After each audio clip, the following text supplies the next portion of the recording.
Chegou a hora da gente receber ele, nosso querido André Machado, CEO do Projeto 10%, chegando aqui na nossa programação. Bom dia novamente, né, André? Falei bom dia para ele aqui no chat, agora bom dia ao vivo, seja bem-vindo.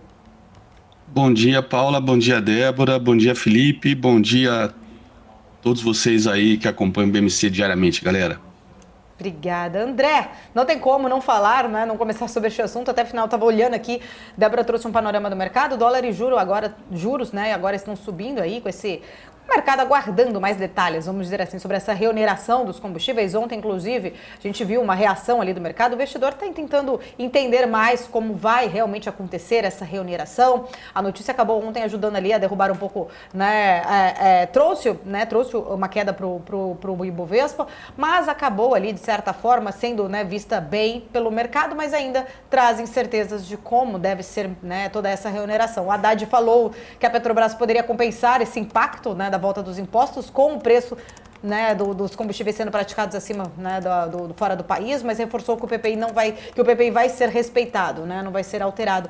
Mas eu queria entender sua visão, né, sua leitura sobre este cenário, né, em relação à reoneração dos combustíveis e o impacto disso para o mercado. Bom, como grafista, eu aprendi nesses 20 anos, né, a acreditar na regra pétrea, basilar da análise técnica, que é a teoria de Dow, do Charles Dow, né?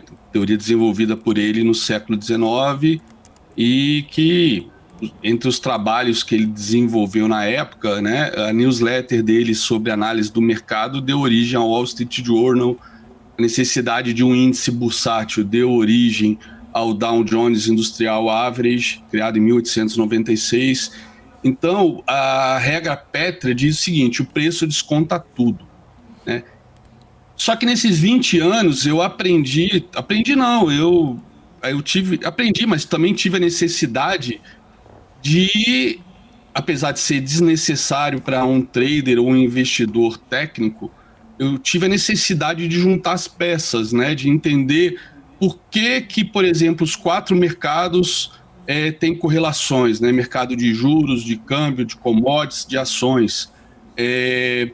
Por como a macroeconomia afeta esses mercados. Então eu aprendi a construir o racional por trás desse o preço desconta tudo, né? Eu nunca aceitei simplesmente o dogma, o preço desconta tudo e vamos lá. No final é o que eu faço há 20 anos, mas eu queria saber o que está por trás desse desconta tudo. Então o que aconteceu? No Ibov, eu vou começar a compartilhar com vocês agora. O Ibov, eu estava aqui olhando os DIs, o Ibov, ele fez um pivôzão de baixa na sexta-feira, tá? Ele confirmou um pivôzão de baixa, que eu já tinha até alertado durante o carnaval, o pessoal que me acompanha em rede social, Telegram, Instagram, etc., que a gente estava fazendo, né, uma consolidação em cima da média de 200, né, que a média de 200 é a minha linha de tendência primária, e com isso, como ela está flat, muita gente acha que por estar flat ela tem que ser extremamente forte, né? Aqui a gente vê ela flat, a gente vê ela segurando várias vezes o preço, né? Aqui a média de 200, que é essa linha branca. Mas quando ela está flat, na verdade, significa ela tem esse poder de atração, né? De quando o preço está indo em direção a ela, inevitavelmente o preço, ela puxa o preço até ela. Mas ela, quando está flat, normalmente ela tem essa possibilidade de ficar passando para cima e para baixo, porque ela flat significa que não tem tendência primária, né? Então a gente tinha essa consolidação, ou seja, tendência primária indefinida, lateral, né? A tendência secundária, que é essa linha azul, também flat, então também lateral, só que a gente tinha uma terciária, que é essa linha vermelha, descendente. Então, existe um movimento na análise técnica que quando o preço, né, ele não vai até a média vai no preço, né? Então, foi o caso aqui da tendência terciária, que o preço, né, não foi até ela, então ela veio aqui até o preço. E se o preço chegasse nela e perdesse esse fundo, acionaria um pivô de baixo. Então, aqui nesse dia, aqui, uns 3, 4 dias antes, eu comentei da possibilidade de a gente ter esse movimento de power breakout. Repare que na sexta-feira a gente cravou a mínima exatamente aqui. E ontem a gente fez esse padrão de dúvida. Eu até li matérias de ontem para hoje, no caso hoje de manhã cedo, comentando que o mercado meio que aceitou, né?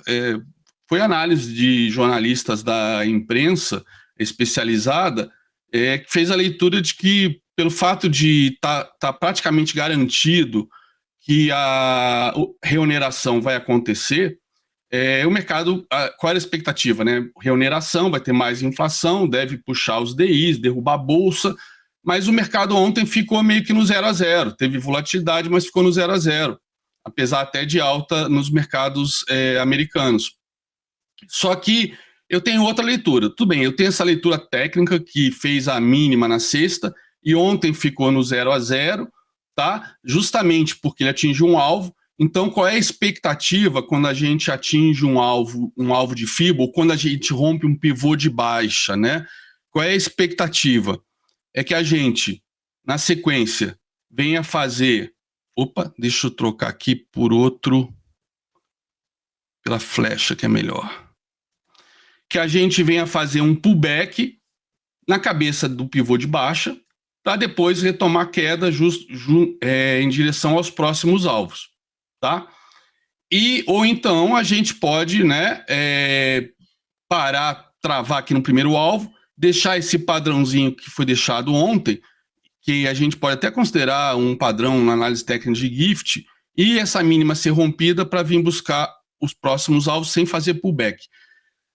Na maior parte das vezes a gente tem esse padrão de pullback, né? Então agora o Ibov até subindo 0,23, talvez sinalize, né, que ontem foi um dia de definição, ou seja, a gente teve uma barra de venda forte, um dia de definição, aí vem fazer o pullback, e aí pode ser num dia só ou em 2, né, 3 dias, para depois do pullback vir romper esse fundo e continuar buscando os próximos alvos, especialmente o 104,230, que normalmente é o que, com frequência, mais vezes o Ibov vai buscar, que é o alvo de 100%, que coincide aqui com este fundo, assim como o alvo de 161, que é esse aqui, coincide com este fundo, que não é coincidência, na verdade, esse movimento de alta, a gente está fazendo esse pivô de baixa aqui dentro desse movimento de alta todo, né, em proporções áureas perfeitas, por isso que os alvos, inclusive, dessa consolidação, estão batendo com esses fundos, né? A gente teve aqui nessa perna de baixa esse pullback até a primeira retração e depois novamente esse pullback até a segunda retração, até a primeira retração, junto com a média de 20 para fazer esse power breakout. Pois bem, o que eu quero comentar com vocês? Por que ontem a gente talvez tenha ficado nesse padrão aqui de indefinição e o mercado não, a imprensa especializada, alguns analistas comentaram, o mercado absorveu bem a reoneração, porque vai ser compensado por conta de 8% mais ou menos que a gente tem de gordura aí, por conta do PPI, que teria o preço do combustível estaria acima do praticado de mercado, então daria para dar um desconto na refinaria e com isso atenuaria esse preço, ou seja, fizeram uma série de análises nesse sentido, que o mercado estaria aceitando bem a reoneração. Eu olhando esse padrão aqui, né, de dúvida, onde a gente tem uma máxima e uma mínima longe do fechamento, né, e um fechamento praticamente no valor de abertura, uma ligeira queda, o que eu entendo? O mercado estava em dúvida, então ele não aceitou bem. Na verdade, a minha opinião é que o mercado ainda está, talvez, apostando, né, que apesar do Haddad ter bastante influência, força aí com o Lula, mas a ala política do governo, né, a presidente do PT, enfim, a ala política, outros ministros, ainda consigam até o final do dia de hoje vencer essa batalha e evitar a reoneração. Então, esse padrão de dúvida talvez seja o mercado esperando a definição. apesar de, inclusive, ontem à noite ter sido confirmado pelo Haddad que vai ter a reoneração, mas foi ontem à noite, né? Então o mercado já estava fechado. Acho que se não acontecer a reoneração, vai ser uma derrota muito grande, porque ele deixou claro que vai acontecer. Mas os políticos estão em cima disso, né? Qual é o efeito dessa reoneração? Seria mais inflação, obviamente, um país que tudo é transportado por caminhão, né? Em péssimas estradas ainda por cima, caminhões ainda por cima velhos, né? Que consomem diesel. Isso aí é óbvio, isso traz mais inflação. E aí, nesse momento, né, Ibov segue subindo, já vai para 0,5% de alta, mas enquanto não passar essa máxima e essa mínima, eu ainda acredito, né, isso é análise técnica, que a gente fica na dependência aí de alguma informação vinda de Brasília para saber se a gente vai fazer o restinho do pullback, né, ou se a gente retrocede e rompe essa mínima aqui, né, para ir em direção ao segundo alvo. Ou seja, né, aquilo que muita gente que não é analista técnico fala, esse analista fala que pode subir, pode descer, ou seja, não sabe nada. Não, nesse momento, depois de um dia de indefinição,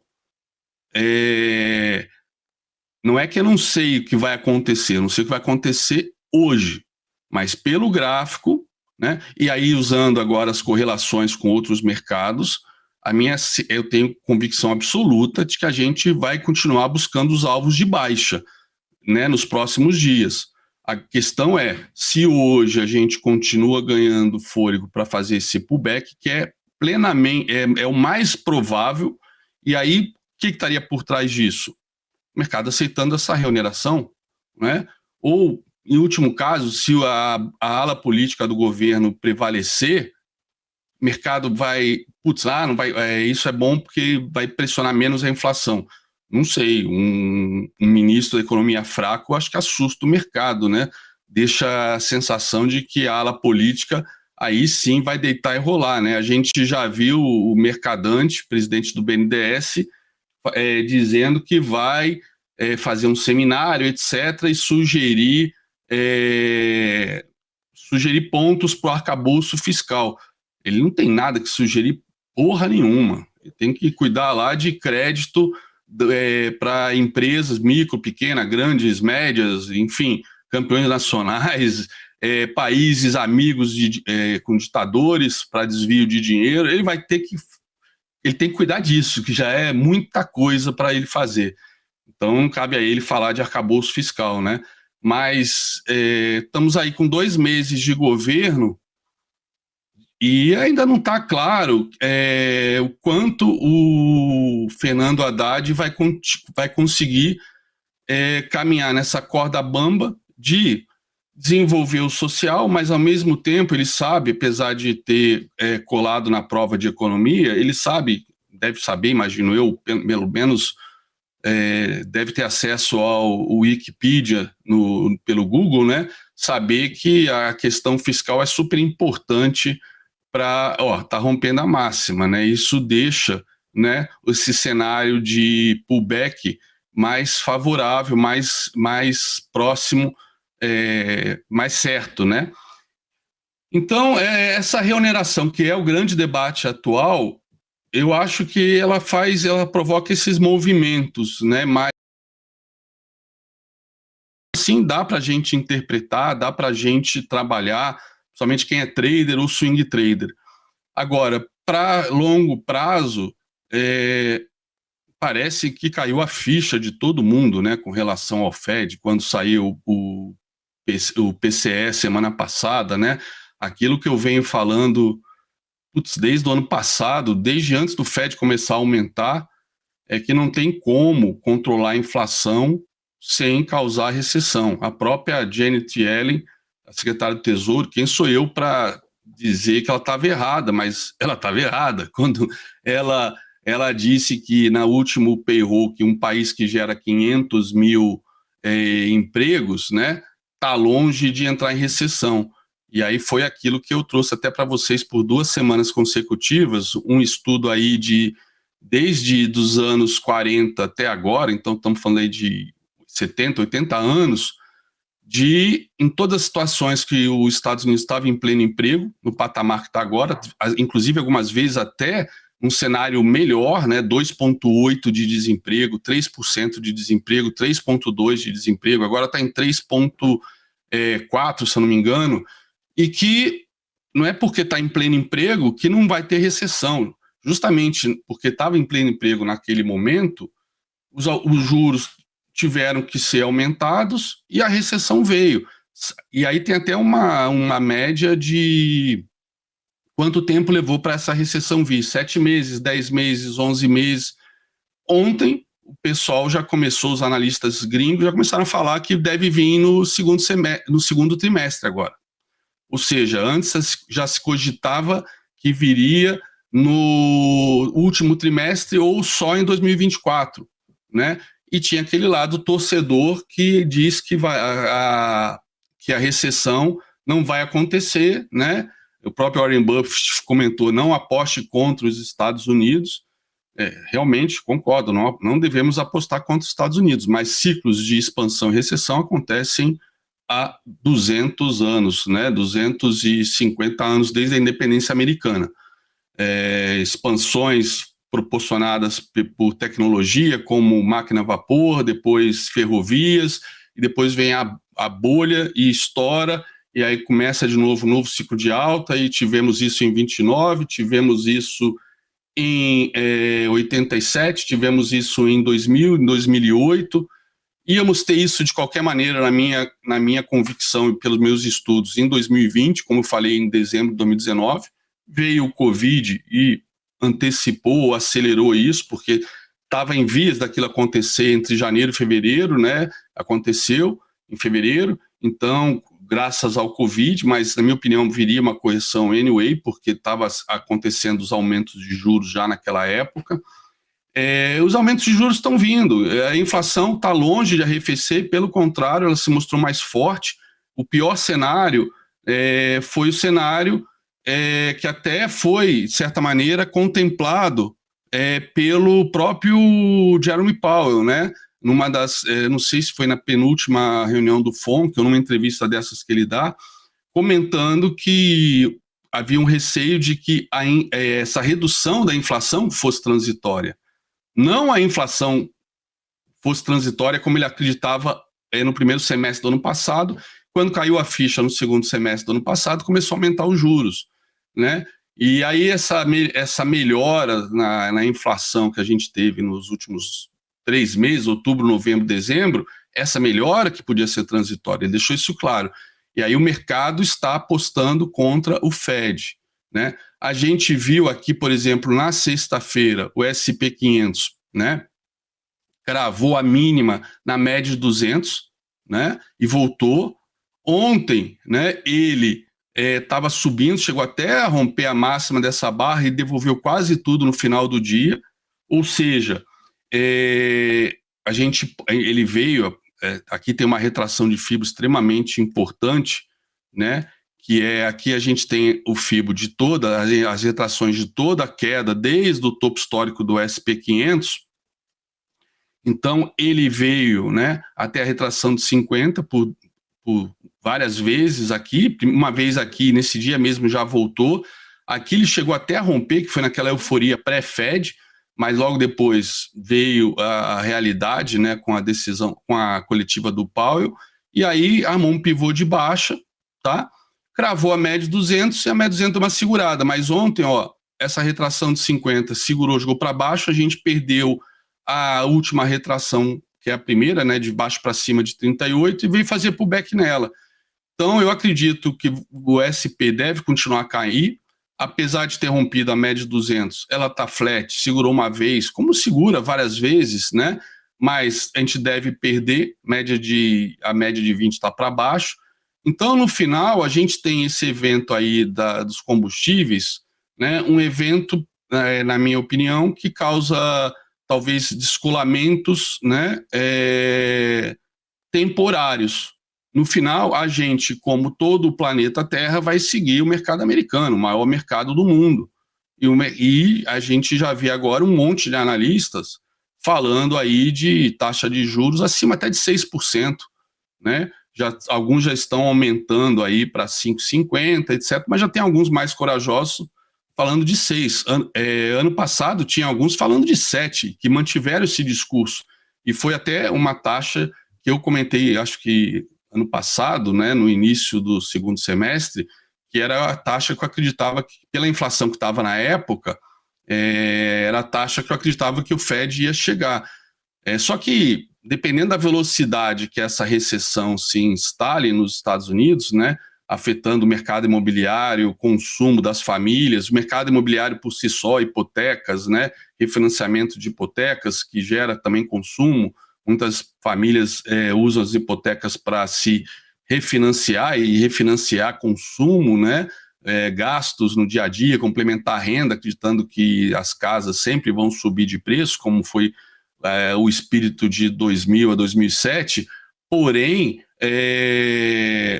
as casas, no momento que os juros vão subir, muito provavelmente os preços vão parar de subir, porque vai ter menos pessoas com disponibilidade financeira para comprar casas novas ou usadas com essa taxa de juros, né? Então também isso afeta o consumo. Então, na minha opinião, mudou nada de um ano para cá. Como você que vem me acompanhando, Paulo, toda semana já até confirmou aqui ao vivo essa minha taxa de acerto em termos macro e também técnicos, para onde está indo o mercado, quais são os alvos, até que patamar vai. Não mudou nada. Esse evento do Ibov ontem, nessa semana, é meramente temporário, e no final o mercado como um todo vai estar olhando lá para fora, né? E a gente que tem um problema de inflação, né, riscos fiscais, o dólar mais do que nunca é fundamental acompanhar. E o dólar tem esse gráfico aqui, que é o gráfico mais, né, perigoso para o Brasil, né, que é o gráfico mensal do dólar, que mostra aqui que a gente finalmente, né, depois de 20 anos, é um gráfico de 2002 a 2023 agora, pela primeira vez em 20 anos, a gente rompeu essa retração. Essa retração é de 61, que sempre no dólar é que segura o dólar, tá?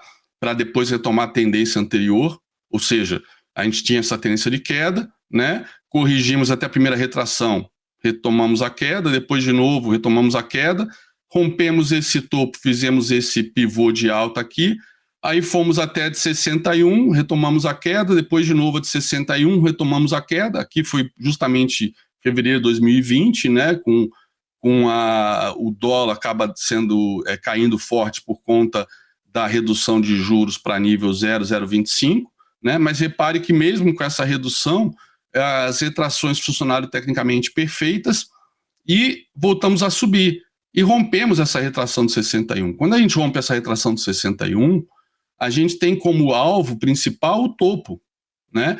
E aí ele foi até a metade do caminho, voltou para fazer pullback, que era o esperado, e estamos terminando o mês de fevereiro hoje com um padrão de compra na retração de 61 que ele fez o pullback, compra, né, um engolfo de alta em cima do mês de janeiro, né, com a mínima, na média de 20, né, ele fez o halt na média de 20, mínima na média de 20, também aqui nesses topos, né, que aqui que é em cima desses topos que a gente projeta os alvos do dólar, né, então os alvos do dólar, a gente pode projetar,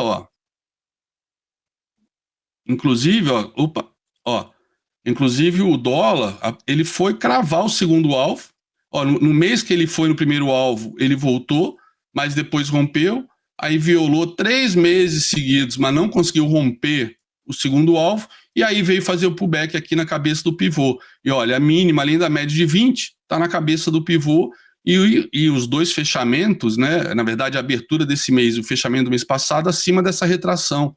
E agora com esse golfo de alta, tudo sugere que o dólar vai vir buscar agora essa linha vermelha aqui em cima. 119 pontos no DXY. Isso é óbvio, vai afetar todas as moedas do mundo, principalmente as emergentes. A gente não vai fugir disso.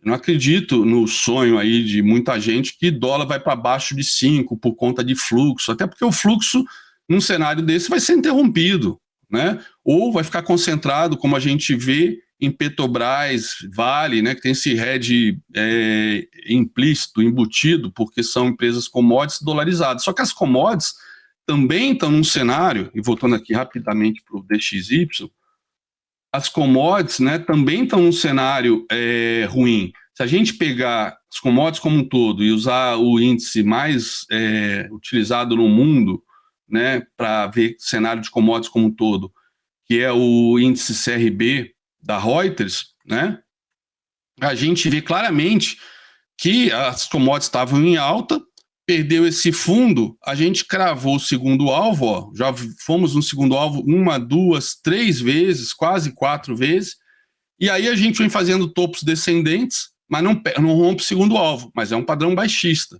E quando a gente olha as commodities, né, a gente tem tendência primária de baixa, secundária de baixa, terciária de baixa, e as três cronologicamente alinhadas, né? Ou seja, a primária acima da secundária e a terciária embaixo da secundária.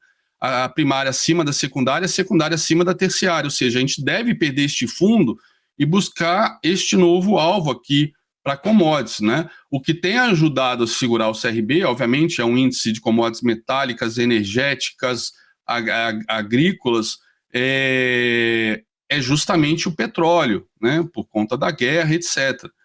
O petróleo, ele está em tendência de baixa primária, está flat na secundária, né? Com essa queda que a gente teve nos últimos dias, está em tendência terciária de baixa, tá? Mas veja, ele já fez um topo mais baixo que o anterior, fez agora um fundo mais alto, ou seja, a gente agora no petróleo, né?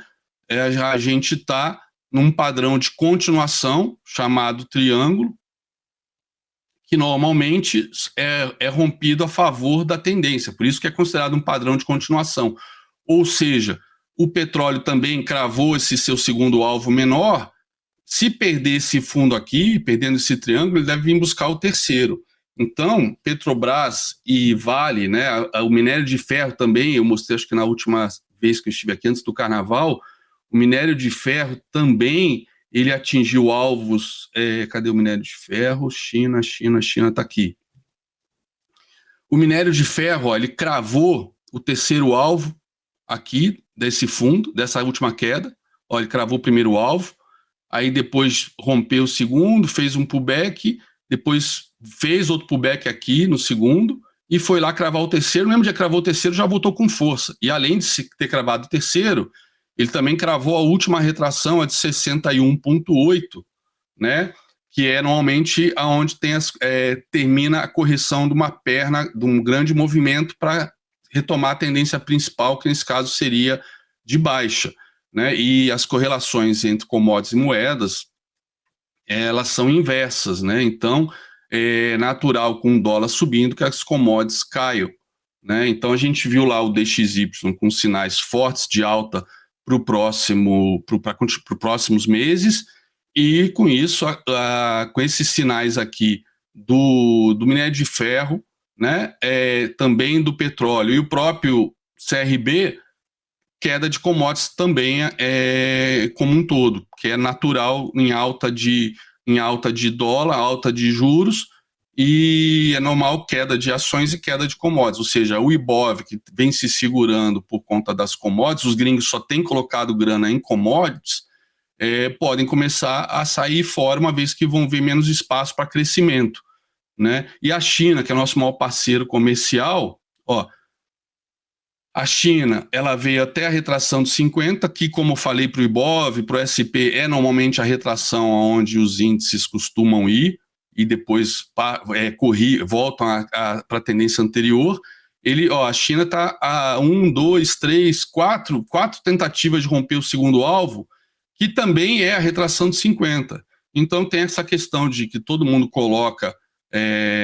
vê risco na China, né? E eu estava acompanhando mais cedo no jornal, e também o Felipe acabou de comentar, a queda aí, a maior queda, né? Desde 1999, de investimentos estrangeiros diretos na China, a maior queda, então, se não me engano, foi 76% anual, ou seja, o mercado tem toda a treta aí com o Biden, né? O Biden já querendo estender o embargo de tecnologia de ponta para a China, não só dos chips mais sofisticados, mas tecnologia em geral, seria um grande golpe na China. E a gente já vê, por conta aí do Covid, né, não só da política de Covid zero, mas também a maneira ditatorial que a China costuma agir, as empresas não querem ficar nas mãos do Xi Jinping, que agora com seu terceiro mandato deve vir aí e com fortes, com a mão de ferro em cima de qualquer tipo de convulsão social que aconteça por conta de queda na economia, etc. Vai ter uma reunião extra não, são 2 vezes por ano, mas parece, a última foi no final do ano passado, mas já estão agendando uma para março que deve vir com pacotes econômicos de estímulo, né? Mas eu tenho convicção que o castelo de cartas do mercado imobiliário caiu, não vão conseguir recuperar. Esse era o grande, né, locomotiva do crescimento chinês. E toda a questão de exportação para o mundo, que a China também era o segundo pilar, um mundo em recessão global, né, conforme eu comentei ainda há pouco, vai importar muito menos da China. E outra coisa, por conta do Covid zero, das atitudes do Xi Jinping, muitas fábricas estão saindo da China, né, e indo para os países ali do Sudeste Asiático, por exemplo, Tailândia. A Tailândia cresceu bastante do ano passado para cá. Foxconn vai abrir fábrica na Tailândia agora. Ou seja, a China, apesar de ter pessoas que pensam o contrário, é uma ditadura. Os sonhos do Xi Jinping não têm a mínima chance de darem certo, né? E a prova disso é que, por ser ditadura, o que vem sustentando a China, né? Desde que o Clinton caiu na asneira de aprovar a China como economia de mercado, né? Aprovar isso no Senado e a OMS ter colocado ela como economia de mercado e ela ter crescido nesses 22 anos aí um absurdo. O Xi Jinping está com toda a pinta de que vai, em poucos anos, detonar todo o trabalho que o Deng Xiaoping fez na década de 90 para preparar a China para esse salto, né? Justamente porque não houve reformas políticas para levar a China para uma realmente economia de mercado, que era uma das promessas, garantias que ela deu para a OMS e para os Estados Unidos. Isso não aconteceu. Foi o maior, os 20 anos foi o maior roubo de propriedade intelectual da história da humanidade, né, de tecnologia, de tudo que você possa imaginar, que levou a China a virar essa potência. Só que eu acho muito mais fácil essa potência que é a China desmilinguir do que os Estados Unidos, que é potência aí há mais de 100 anos, desde a Primeira Guerra Mundial, desde, na verdade, do final do século XIX, né, mas foi assumir a liderança mundial a partir da Primeira Guerra e com muito mais força depois da Segunda. É muito mais fácil a China perder o fôlego do que os Estados Unidos, na minha opinião. Mas como a China é nosso maior parceiro, qualquer impacto aqui, qualquer espirro da China é pneumonia no Brasil. E aí a gente viu agora o dólar, essa questão do dólar, né? Como eu mostrei que vai puxar o dólar aqui, a gente não tem como, né? Isso não afetar inflação, juros, enfim. E falando de dólar aqui no Brasil, tá aqui o dólar, né? O dólar cravou aquela retração de 61,8, que eu chamo sempre a atenção. Isso vale para day trade de dólar futuro, vale para gráfico de 60 minutos ou de um dia, né, do dólar à vista. No dia que ele cravou 61, olha a puxada que já deu, praticamente limpou tudo, né, para fechar aqui perto do 50 e depois romper esse topinho. E aí veio fazer pullback, fez pullback por 2 vezes já, mas média 200 virada para cima. Então, sinalizando, né, ainda a inclinação é pequena, uma tendência de alta no dólar aqui também. Então, na minha opinião, não temos muito o que ficar torcendo, né? A galera tem que parar de torcer, né? Pensar friamente e proteger o seu patrimônio, o seu capital, né? Porque com capital protegido, quando a gente passar por um novo ciclo de alta, a gente vai às compras e fica milionário. A questão é tentar acertar fundo nesse cenário. Para mim é muita burrice. Desculpa, eu não devia falar a palavra burrice. Só fica ofendido quem está tentando fazer isso. Não, tá certo, né? A gente respeita. É muito risco, né? É muita torcida, enfim. É muito temerário esse tipo de comportamento. Papel de educador tem gente que vem fazendo isso há um ano, né? Um ano fazendo isso. Desde 1º de abril do ano passado, quando a gente entrou em tendência de baixa de novo, o pessoal vem apostando, o mercado está amassado, o varejo está amassado. Eu falei, quando eu vi os números do Serasa de inadimplentes, e depois foi confirmado pelo balanço do Bradesco, do 3º trimestre, eu falei, gente, como é que vocês estão apostando que o varejo vai explodir com a gente batendo recordes de inadimplência? Eu lembro. Isso agora eu não sei qual o número que estava, mas eu lembro na época que saiu essa notícia, que foi bastante alarmada pela imprensa, a gente estava com 66 milhões de CPFs negativados.